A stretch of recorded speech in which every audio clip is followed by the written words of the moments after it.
So on New Year's Eve, we had a crazy snowstorm, but it started with first we had a flood. It started on Friday before New Year's Eve, and then on Saturday it was still pouring down rain, and then on New Year's Eve we got a snowstorm, probably the biggest one we've seen in 30 years here in northern Nevada. And right now the power went out at 6:30, but it came back at 8, and they thought it was going to come back on later. Thank God it came back on. But now our Wi-Fi is still down, and it is Tuesday, a couple days later, 3 days later from New Year's Eve, and we still don't have Wi-Fi. Hey! So I am going to be telling you kind of the experience, kind of show you how everything is, and then also I'm going to read a devotional to you about like what I learned from this experience. I think it's an important experience to write about, and it's kind of got me excited about writing again. There's Cubs.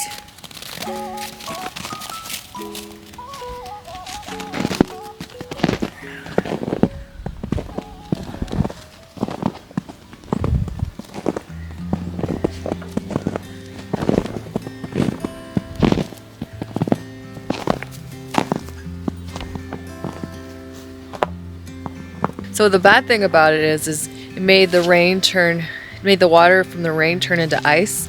And so we have ice, snow, and then it kind of melted on Monday, and then we had more snow. So ice, snow. So as you can hear me stepping into the snow, it's super hard. So you can't even get out of your driveway because all is snow, ice, and snow and ice.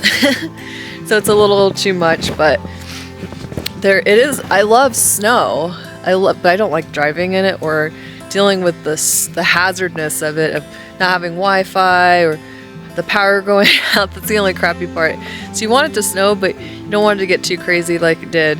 And usually it doesn't. Usually we only get a couple inches, and we probably had about 8 inches from the snowstorm, so it's a little crazy. Rocket loves to dig in the snow and eat the snow. So there's fun things about it because Rocket loves the snow. I'm wearing my comfy because it's super cold out here. It was a Christmas present I got from a really good friend out here that I really wanted. Keeps you nice and warm. It's like having a blanket that you wear. So, I wanted to read a devotional to you of like what I learned from this winter storm.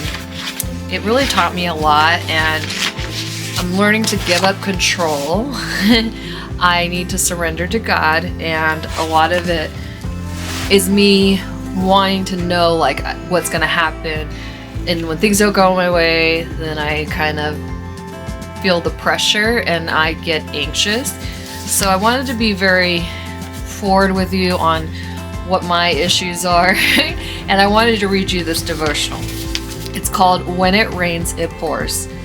We all have heard that saying, when it rains, it pours. But what happens after the storm? Is there a rainbow of promise that changes your life beyond you could ever expect?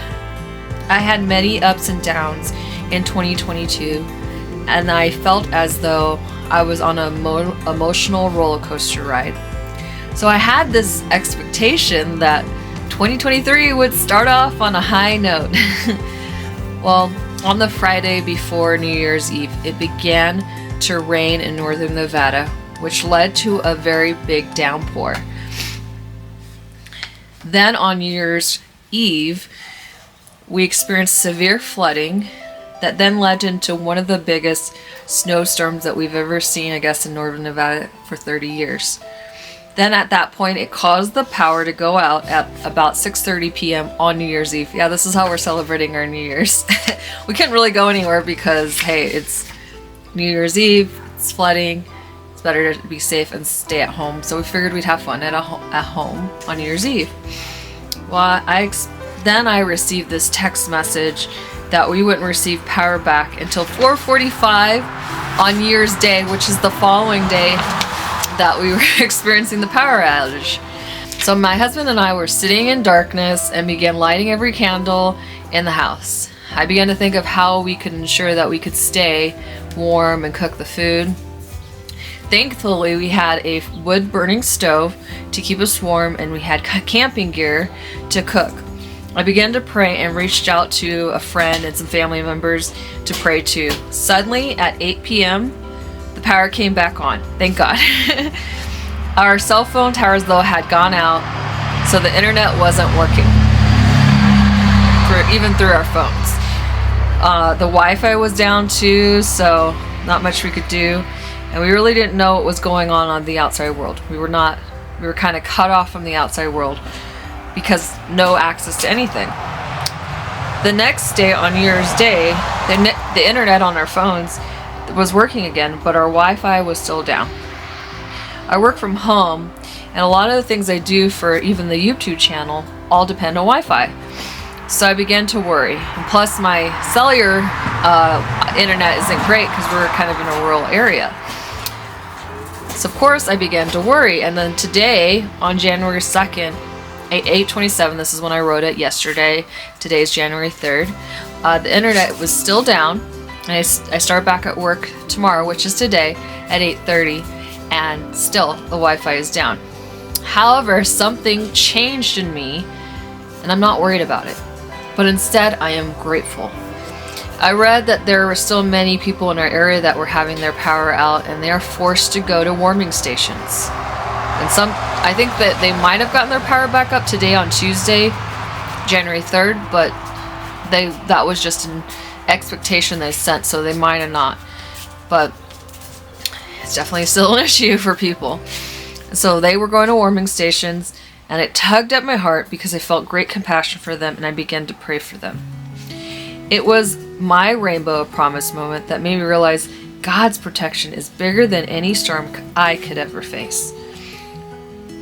I thought of how Noah and his family and how they had to stay in the ark for about 370 to 371 days. Can you imagine that? They didn't have power or Wi-Fi, right? LOL. And here we are concerned about a few days, while Noah and his family were cramped on an ark with all these animals. When they stepped off the ark, it was a fresh start for them, a new beginning. That was their rainbow of promise, along with God's promise to never flood the world like that again. As I was sitting writing this, I remembered that I prayed for change, and I wanted a new beginning.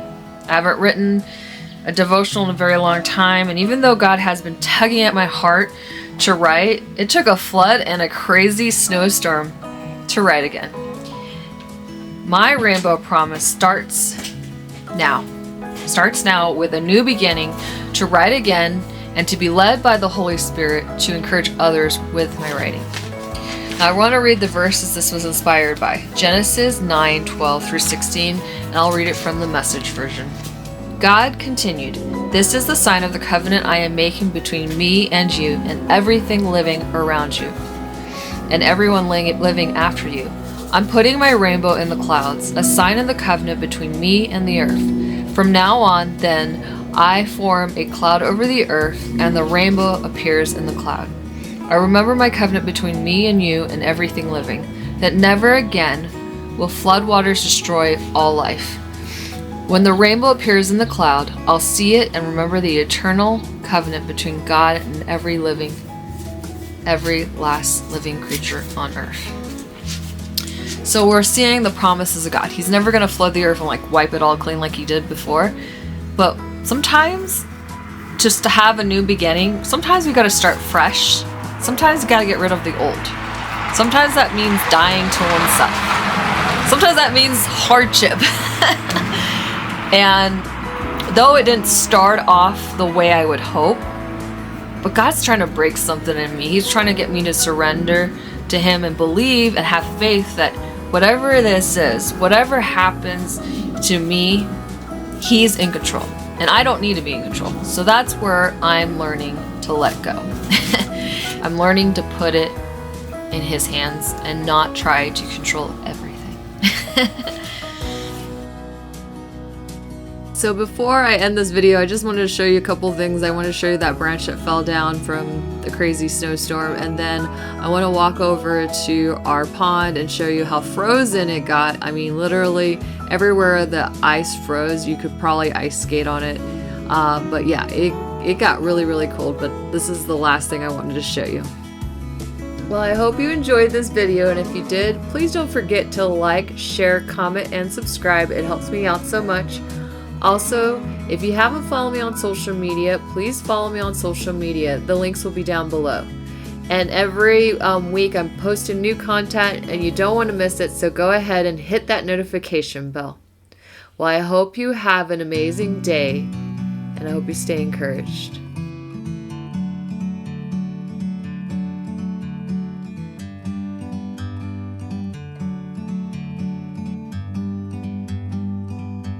Like a bird on a tree, I'm just sitting